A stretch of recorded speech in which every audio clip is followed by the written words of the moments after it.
Uma vez que estamos rodeados por tão grande nuvem de testemunhas, livremo-nos de tudo que nos atrapalha e do pecado que nos envolve e corramos com perseverança a corrida que nos é proposta, tendo os olhos fitos em Jesus, autor e consumador da nossa fé. Ele, pela alegria que lhe fora proposta, suportou a cruz, desprezando a vergonha, e assentou-se à direita do trono de Deus. Amém? Senta aí no teu lugar. Glória a Deus. Bom, nós chegamos no penúltimo capítulo, do nosso texto. Vamos encerrar, talvez hoje, a reflexão sobre fé. Aliás, diga-se de passagem, um tempo edificante assim de leitura, para mim pelo menos foi, onde o Senhor buscou se revelar assim, e deixar claro para nós aquilo que Ele prepara para a nossa vida com tanto amor, e podemos compreender o quanto quando nossa vida é entregue ao Espírito Santo, quando nós buscamos esse relacionamento espiritual, a presença do Espírito Santo de Deus em nossa vida, quando a gente tenta viver essa loucura que é enxergar tudo a partir de um olhar espiritual, de um mundo espiritual, a gente consegue ver Deus conosco, Deus ao nosso lado, Deus cuidando de todas as situações, Paulo já havia nos ajudado nisso. Tem um texto dele que eu gosto, que está na segunda carta de Coríntios, capítulo 5, a partir do verso 5, de 5 a 7, ele diz assim, 2 de Coríntios 5, ele diz: foi Deus que nos preparou para esse propósito, dando-nos o Espírito Santo como garantia do que está por vir. Portanto, temos sempre confiança e sabemos que, enquanto estamos no corpo, estamos longe do Senhor.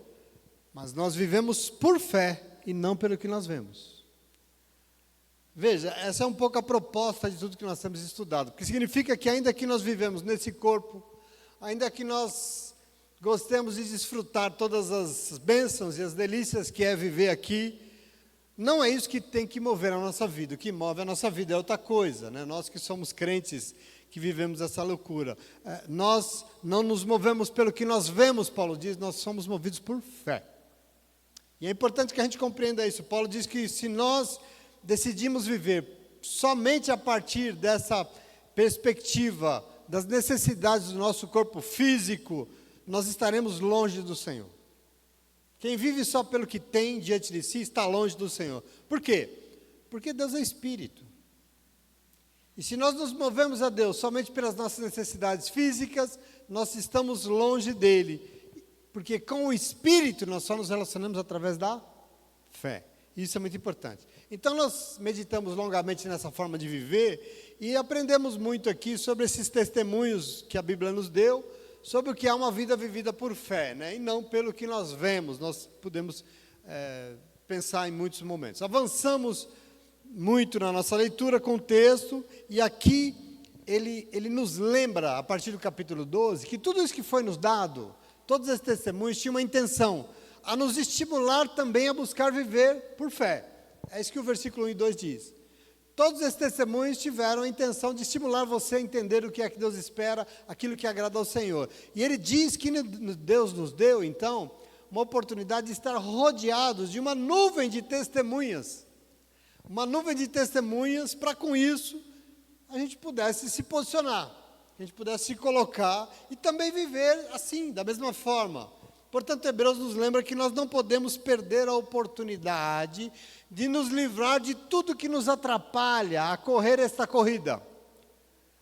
Nós não podemos perder essa oportunidade, se nós temos os testemunhos, de tirar, de nos livrar disso que nos atrapalha a correr essa corrida e tendo como ponto de chegada a vida que Jesus nos prometeu que daria. Nós não vamos alcançar aquela vida plena que Jesus disse que nos daria se nós não formos movidos por esse olhar espiritual, em buscar o Espírito Santo de Deus. Ele nos propôs uma corrida, e para vencermos essa corrida, para chegarmos na linha de chegada, nós temos que ter os olhos fixos em Jesus. E aí, lindo que ele diz, porque Ele é o autor e o consumador da nossa fé. Olha como é bonito isso é perfeito. Autor e consumador daquilo que tem que nos mover, daquilo que tem que conduzir os nossos dias. Ele é o autor Ele criou, e será Ele que vai consolidar a nossa fé. Vamos ter que entender isso aqui, porque isso é muito importante. Porque dentro de todos os testemunhos que você já viu comigo, que a palavra de Deus nos deu, aliás, tantos outros testemunhos que nós temos ainda hoje na nossa vida, de homens e mulheres que conseguem, o maior de todos os testemunhos, sem dúvida nenhuma, foi o de Jesus. Ele encerra com isso que é maravilhoso, pois Ele é o autor da fé, é dele que brota, é nele que nós temos que crer, porque será Ele que vai consumar esta vida vivida através da fé. Isso é muito importante que você entenda. Se nós juntarmos tudo, nós já entendemos aqui que a nossa fé vem de ouvir a ministração da palavra de Deus, não é isso que nós entendemos? Nós já ouvimos isso, pensamos nisso. E se Ele, Jesus, é quem consuma toda uma vida, essa vida que agrada ao Senhor, significa, Ele que é a fonte da fé, significa que a nossa fé no Evangelho, na vida de Jesus narrada nas Escrituras, é o que vai testificar, consumar tudo. Quer dizer, se a fé vem pelo ouvir a ministração da palavra, você precisa ouvir o Evangelho, a vida de Jesus, porque isso é a fonte da nossa fé. É daí que vem. Se testemunho existe e ele serve para nos motivar a viver por fé, foi o texto propôs, nós que não cremos em qualquer coisa, nós cremos no Filho de Deus vivo, no Filho unigênito de Deus, porque é crendo nele, é crendo naquilo que as Sagradas Escrituras falam dele, na Bíblia Sagrada é que nós vamos ter fé. É daí que brota a nossa fé, porque ele é a fonte, ele é o autor, e se nós cremos nele, será ele que vai fazer que você viva plenamente tudo que está prometido na palavra que ele deixou para nós. Isso é vida por fé. Se a palavra diz que sem fé é impossível agradar a Deus, entenda, sem Jesus é impossível agradar a Deus. Porque Ele é o autor, Ele é o consumador de todas as coisas. Isso é muito importante que você entenda. Nós não cremos em fábulas, nós cremos em Jesus Cristo, o Filho de Deus vivo. E é dele que brota toda a nossa fé, e é Ele que vai nos ajudar a viver e ter essa vida que Deus prometeu que daria àqueles que creem nele. Amém? Agora, talvez uma pergunta boa seria como será que nós temos que olhar para o testemunho de Jesus para consumar a nossa fé, para viver por fé, né? Talvez esse seja um desafio. Se eu tenho que ouvir o Evangelho, se eu tenho que olhar para Jesus como o grande testemunho de Deus, como é que eu olho para esse testemunho e entendo ele e recebo ele como fonte da minha fé? E aí, os versículos 3 e 4 vai nos dar um caminho da gente ter esse olhar que ele mandou. Fixem os olhos em Jesus, porque vocês vão conseguir. Ele vai dizer assim, pensem bem nele que suportou tal oposição dos pecadores contra si mesmo, para que com isso vocês não se cansem nem desanimem. Pensem em Jesus e tudo que ele enfrentou, porque assim vocês não desanimam. Na luta contra o pecado, vocês ainda não resistiram até o ponto de derramar o próprio sangue. Sim ou não? Se você acha que está difícil, pense em Jesus. Se você precisa de fé para enfrentar, pensa nele. Pense em tudo que ele fez, pense em tudo que ele enfrentou. Então, aparentemente, como normal no primeiro século, essa comunidade enfrentava problemas, situações de dificuldades, havia um enfrentamento. E diante deles, só tem um jeito de enfrentar e conseguir superar. Como? Com fé. Como a gente vai? Olhando para Jesus. Ele vai dizer, pense bem nele, olhe para Jesus, fixe os olhos no que ele fez. Fixe os olhos no testemunho, porque ele é o grande testemunho. Ele enfrentou dificuldades e ele não desanimou. E a comunidade que é movida por fé também não pode desanimar. Tem que perseverar. E como você já aprendeu aqui, o que precisa para enfrentar as grandes muralhas da vida e vencer? O que precisa para enfrentar toda a adversidade possível e vencer? O que precisa para enfrentar aquilo que é impossível e vencer? Tendo fé, sim ou não? Tendo fé. Portanto, diante dos enfrentamentos da comunidade, ela tinha que olhar para o maior dos testemunhos, ela tinha que olhar para Jesus Cristo e saber que ele enfrentou todo tipo de oposição e venceu. E nós que cremos nele também vamos. Portanto, pensem nele, porque se vocês se fixarem nele, vocês não vão desanimar. E o texto exemplifica, nessa luta, nenhum de vocês teve ainda que derramar o próprio sangue. Se vocês acham que está difícil, imagina para ele. E por isso enfrente tudo crendo que ele derramou o seu sangue na cruz. E Ele fez isso por amor a vocês, para que vocês também pudessem vencer em nome de Jesus. Então veja, o testemunho do que Jesus fez é fonte de fé. Ele é o autor da nossa fé. É dele que brota toda a nossa fé. O seu exemplo nos impulsiona a nos render a isso e a viver por fé. Porque nós sabemos que assim como ele conseguiu, nós também vamos conseguir. É clássico o texto de João 16:33, que você conhece, de cor, porque o Evangelho de João diz, capítulo 16, versículo 33, eu disse essas coisas para que em mim vocês tenham paz, Jesus disse. Eu estou dizendo isso para vocês, eu estou ensinando para que em mim vocês tenham paz. No mundo, e neste mundo, vocês vão ter aflições. Contudo, tenham bom ânimo, olhem para mim, pensem em mim, porque eu venci o mundo, e eu venci para que vocês tenham paz, para que vocês também vençam. Então, observe como isso tudo, tome posse da palavra. Qual é a fonte da nossa fé? Jesus. Ele é o autor e Ele é o consumador dela. Nós cremos no quê? Nós cremos no Filho de Deus vivo, que se deu em nosso favor. E Ele fez isso para que eu e você tenhamos paz nele. Não é ter paz, é ter paz nele. Porque no mundo você não tem paz. No mundo você tem aflições. No mundo que sobra é contenda. Mas para que a gente tenha paz, nós temos que ter paz nele que deu a sua palavra. Eu disse essas coisas para que em mim vocês tenham paz. E é por isso que ele fala com você, por isso que ele manda a palavra em nome de Jesus. No mundo não tem paz, no mundo tem aflição, mas nós não podemos desanimar, nós não podemos nos render a isso, nem desistir, porque Ele, o nosso maior testemunho, Ele, o Filho de Deus, Ele enfrentou oposições muito piores que nós, Ele se deu de uma forma muito maior, Ele derramou o seu próprio sangue e Ele venceu as aflições. Para quê? Para que você também pudesse crer e você também pudesse vencer. Então veja, nós temos que definir isso, em quem é que nós cremos.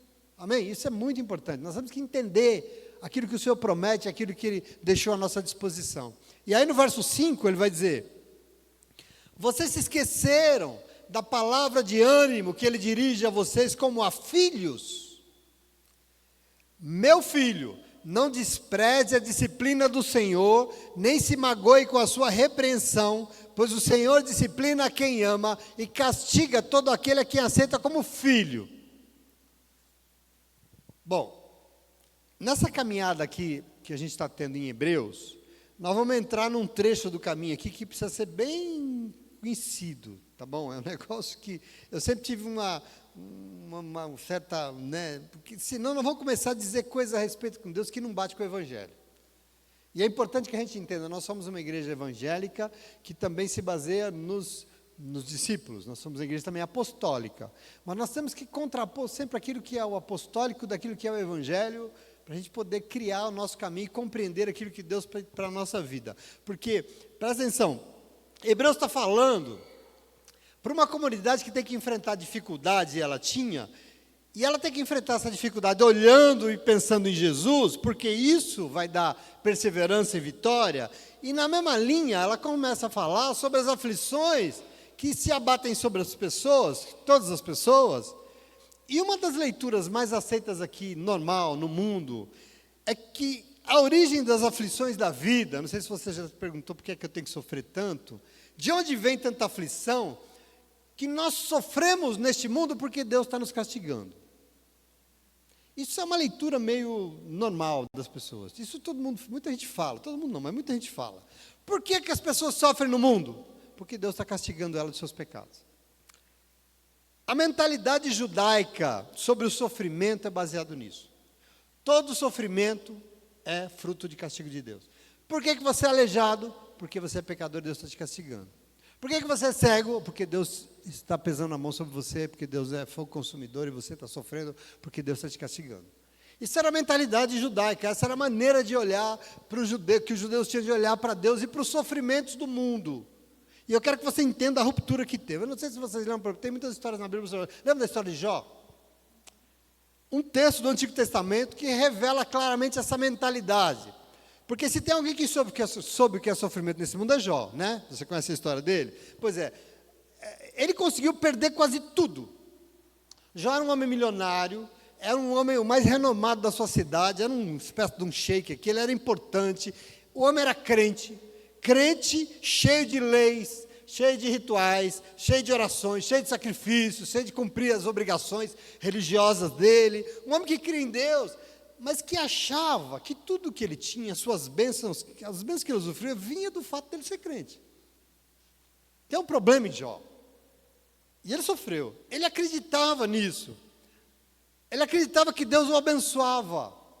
E apesar de ser verdade que Deus realmente abençoa, mas ele achava que Deus o abençoava porque ele era um homem que cumpria com as suas obrigações religiosas. Isso é Jó. E aí nós vamos entender, porque apesar de ser crente, o livro vai nos ensinar, e aqui está uma grande lição desse livro, que nós não podemos crer, nem buscar o Senhor por nada disso. A razão pela qual você busca o Senhor não é porque Ele vai cuidar da tua casa, da tua família, não é porque Ele vai te abençoar com riquezas. Essa é a questão. Não buscar o Senhor por isso. Assim o diabo chegou diante de Deus e fez uma acusação. Que acusação?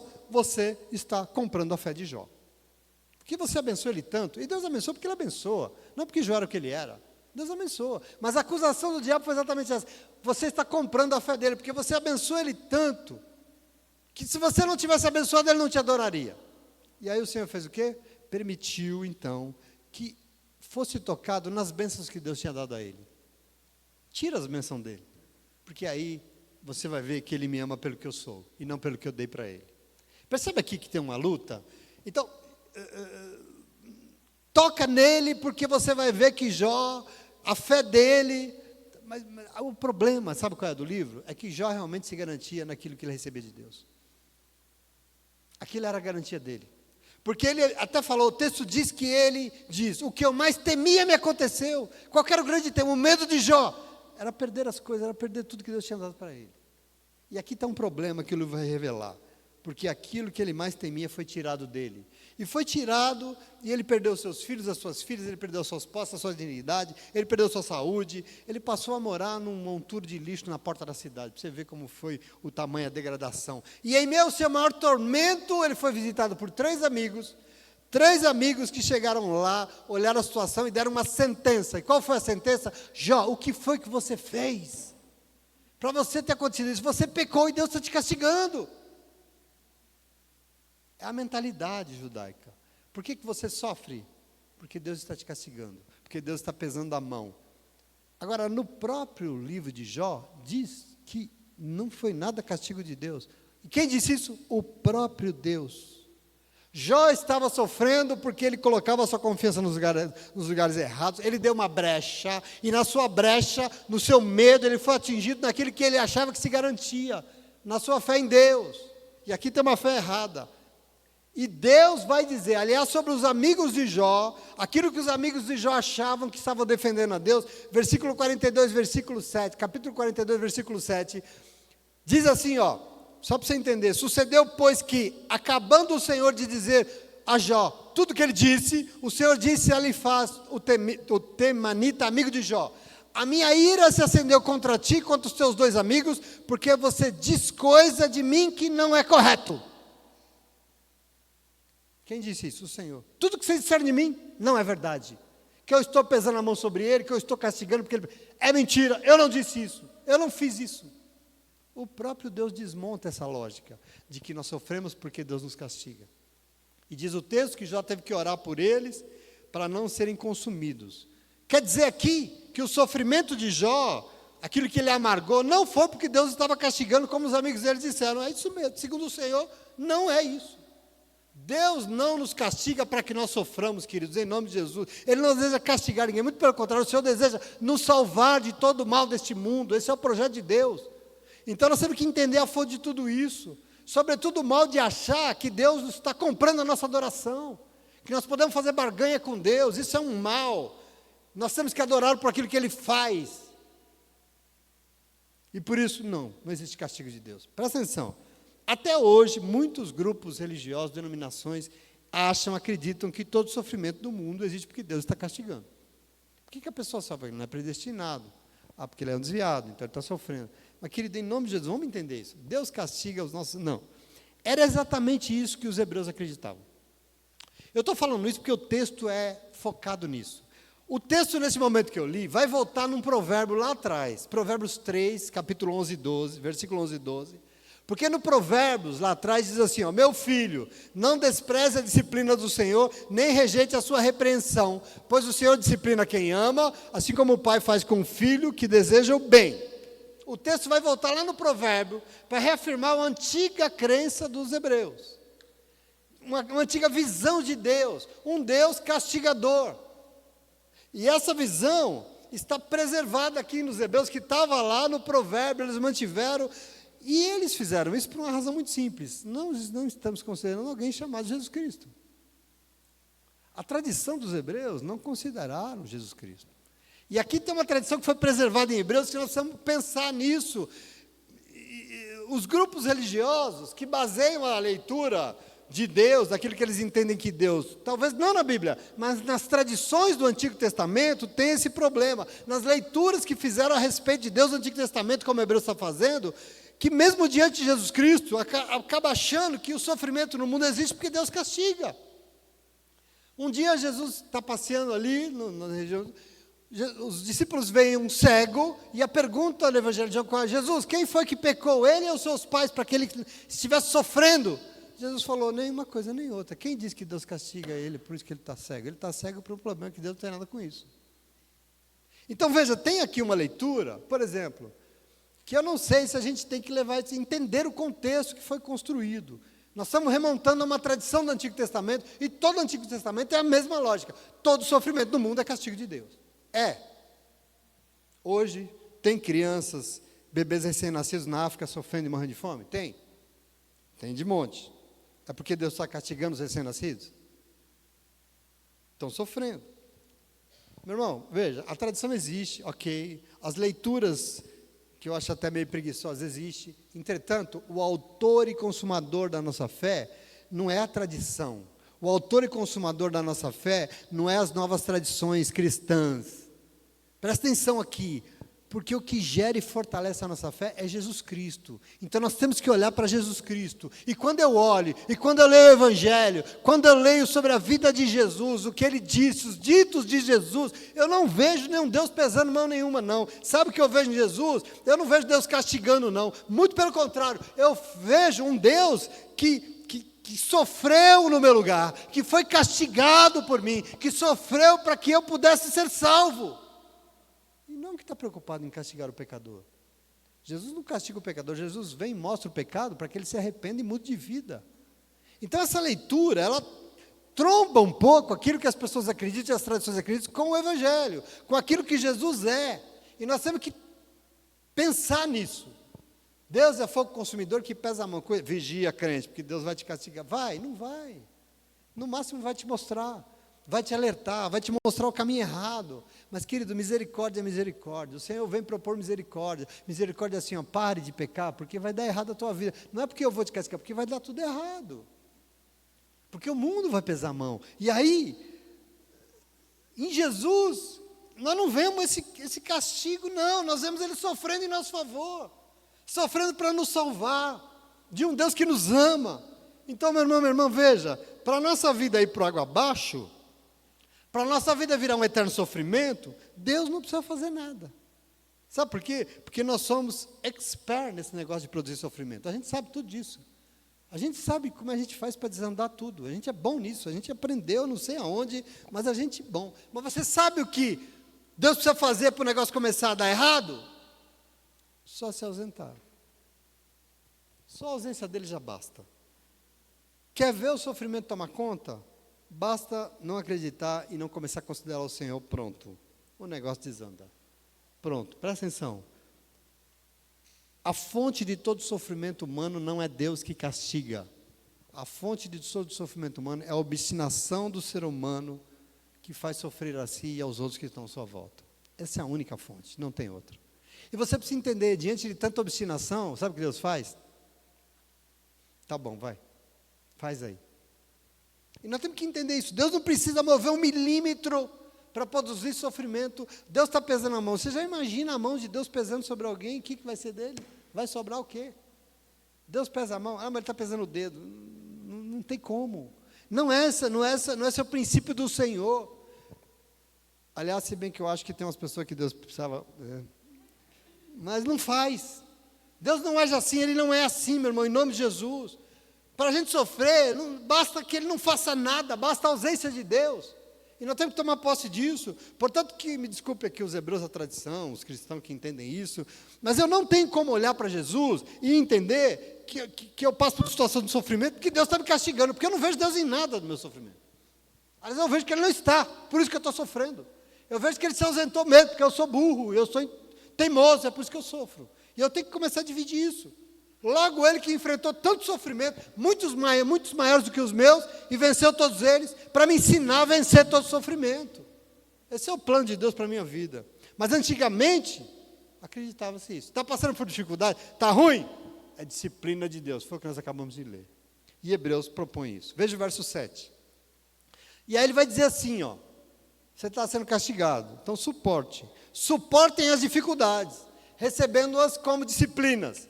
Deus os trata como filhos. Qual é o filho que não é disciplinado pelo seu pai?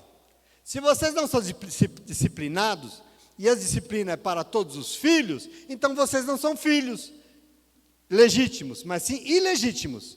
Além disso, tínhamos pais humanos que nos disciplinavam e nós os respeitávamos. Quanto mais devemos submeter-nos ao Pai dos Espíritos, para assim vivermos. Nossos pais os disciplinavam por curto período, segundo lhes parecia melhor, mas Deus nos disciplina para o nosso bem, para que participemos da sua santidade.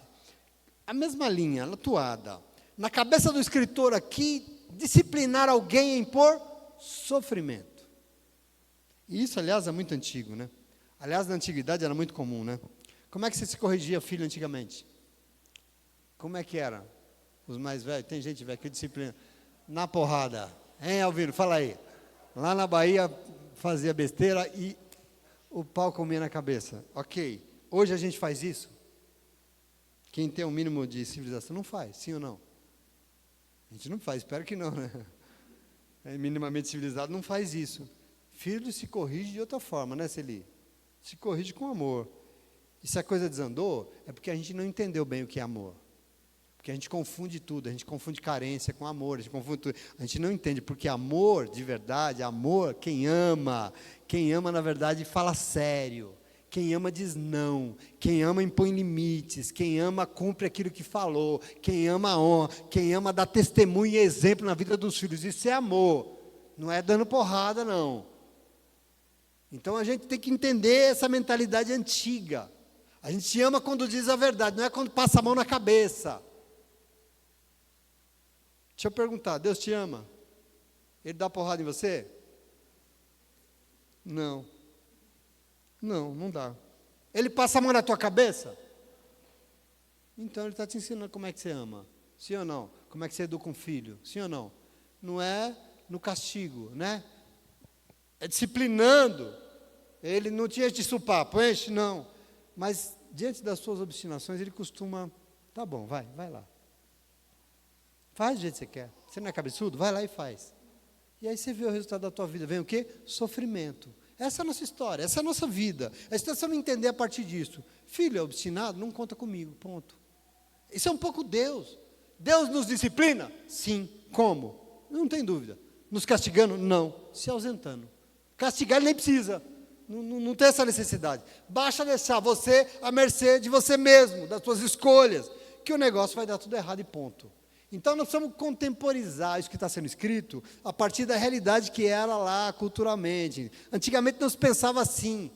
Aí tem gente que fala, a Bíblia precisa ser atualizada. Precisa? Não, nós precisamos do Espírito Santo de Deus, nos dando discernimento daquilo que era, daquilo que é, do que mudou. Nós precisamos compreender isso. Jesus disse que a palavra dele não muda. Mas deixa eu dizer uma coisa, o tempo muda. A palavra dele não passa, mas o tempo passa. E você muda.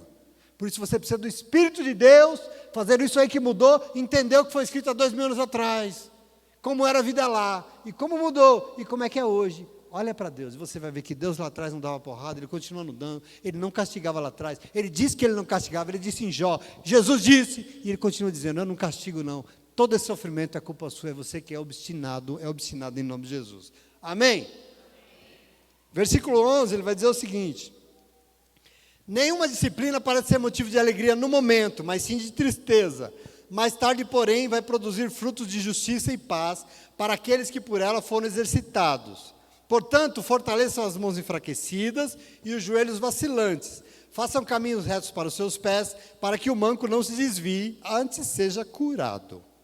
Então veja, através da disciplina nós seremos melhorados, porque segundo Hebreus, todo sofrimento que a comunidade enfrentava precisava ser suportado como disciplina de Deus, porque isso fortalece.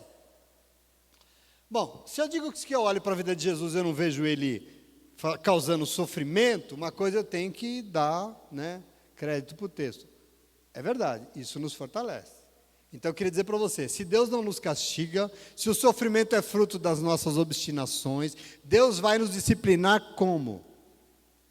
Não compactuando com as nossas obstinações, se afastando, e aí vai causar dor? Vai, mas até essa dor, esse sofrimento, Ele vai usar para que você possa aprender e crescer. É verdade, as dores nos fazem melhorar, e Deus sabe disso. E ainda que não produza dor, Ele vai usar as tuas burradas, as tuas dores de cabeça, as tuas obstinações, para fazer você crescer. Foi o que aconteceu com Jó, por exemplo. Só para voltar no mesmo exemplo. Ele que se achava o maior crente da terra, o cara mais merecedor do mundo, diante da verdade de quem era Deus, diante da verdade de quem era ele mesmo, ele reconheceu a sua pequeneza, ele reconheceu e ele se converteu. O último capítulo da Bíblia, do livro dele, se converteu. Porque no capítulo 42, está escrito lá, que ele diz, eu sei que tu podes fazer todas as coisas e nenhum dos teus planos pode ser frustrado. Então, reconhecer a soberania de Deus. Certo é que falei de coisas que eu não entendia, coisas tão maravilhosas que eu não podia saber. Como é que eu fui falar? Meus ouvidos já tinham ouvido falar a teu respeito, mas agora os meus olhos te viram. Por isso menosprezo a mim mesmo e me arrependo no pó e na cinza. Observa isso, que é importante. Depois de muito sofrer, Deus questiona Jó porque ele era obstinado, e ele era obstinado. Os seus discursos, as suas justificativas, ele ficou a vida inteira falando com os amigos, era uma falação danada, e Jó entendia que Deus era algo que Deus não era. Jó pensava coisas a respeito de Deus, e Deus perguntando, perguntas do tipo, capítulo 38, versículo 3, prepare-se como um simples homem, que eu vou te fazer perguntas, e você vai me responder. Onde é que você estava quando eu lancei onde eu criei tudo, quando eu criei a terra, onde é que você estava? Deus tira um sarro. Responde-me, já que é que você que sabe tanto. Diante de perguntas assim, aliás, perguntas intermináveis, eu não me lembro bem, mas parece que foram 46 perguntas de Deus para Jó. Percebe? Deus vai desafiando a Jó dizer quem era o Deus que ele servia. Quem é o Deus que você acredita e tem tanta fé? Quem é o Deus que você acha que te garante? Me responda. Quem é você diante desse Deus que você diz que serve? Esse é o desafio. Pergunta do tipo, você conhece mesmo o Deus que você diz que serve, Jó? Presta atenção. Será que é um Deus que faz barganha, que compra os adoradores? A verdade, presta atenção, é que houve crescimento na vida de Jó. Houve amadurecimento na vida dele. Por isso ele afirmou, eu sei que o Senhor é soberano. Eu sei que o Senhor pode fazer todas as coisas, nenhuma coisa está escondida, mas certo é que eu falei do que eu não sabia. A razão é que eu descobri que tudo que eu sabia do Senhor é do que eu ouvi a teu respeito, mas hoje os meus olhos te viram. Hoje eu sei quem é o Deus que eu creio, porque eu te vejo, e não é pelo que eu ouvi falar do Senhor. E eu quero que você tome posse disso, porque a verdade que é o que dizem de Deus. Como os amigos de Jó, o que dizem a respeito de Deus pode ser falação de gente que acha muita coisa a respeito de Deus. A tradição, aliás, fala muita coisa a respeito de Deus, mas nós temos que estar atento. E por isso eu convido você, em nome de Jesus, a não ser movido pelo que dizem de Deus, mas entenda aquilo que Deus é e o que Ele espera de você. E eu queria dizer para você, fique atento, porque Ele vai te mostrar. Ele vai te mostrar, o Evangelho vai se revelar, você vai ver Deus agindo na tua vida e confirmando tudo aquilo que Ele espera de você, porque Ele é Deus. Ele vai mostrar para você que Ele é Deus, Ele vai mostrar para você que as nossas convicções nos levaram para o buraco, mas Ele veio e Ele se mostra, Ele se revela, para que você entenda quem Ele é. Então adore o Senhor por aquilo que Ele é, não pelo que os outros dizem, em nome de Jesus. Tem muita coisa por aí, muita tradição, e a gente fala e ouve. A gente costuma ser movido pelo que a gente ouviu sobre Deus. Não, meu irmão. Você tem oportunidades, o Senhor se revela a você, você tem palavra, você tem Jesus Cristo, revelando quem é Deus. Eu fico impressionado como a gente tem verdades dentro da igreja, quando você olha para Jesus, você não encontra a mesma coisa que você está ouvindo. Ah, Deus faz isso, mas Jesus fez. Não. Jesus falou que é? Não. Mas por que você acha que Deus faz se Jesus disse que não é? Então Ele não é Deus. E nós temos que entender isso, que às vezes não entende. Às vezes a gente se apresenta e a gente, diante da dificuldade, sabe o que a gente faz? Coloca nas costas de Deus, né? Está doendo? Está difícil? Ah, Deus, por quê? Aí Deus lá, o que eu tenho com isso? O que foi que eu fiz para dar errado a sua vida? Só tentei te ajudar até hoje. A culpa foi o que já fez. Sabe o que ele fez? Durante 38, colocou a culpa nas costas de Deus. De tudo que ele vivia, de todos os seus problemas. E aí, querido, nós precisamos começar a entender quem é o Deus que a gente serve em nome de Jesus, amém? E esse momento é importante para isso. Deus não está interessado em castigar ninguém, Deus não estava interessado em castigar Jó. Quem disse isso foram os amigos de Jó, mas Deus afirmou que o que eles estavam falando a respeito de Deus não estava correto, porque Deus não é assim. Deus não faz isso, presta atenção. Deus não produz o mal, Deus não planeja o mal para ninguém, Deus não quer que o mal prevaleça no mundo.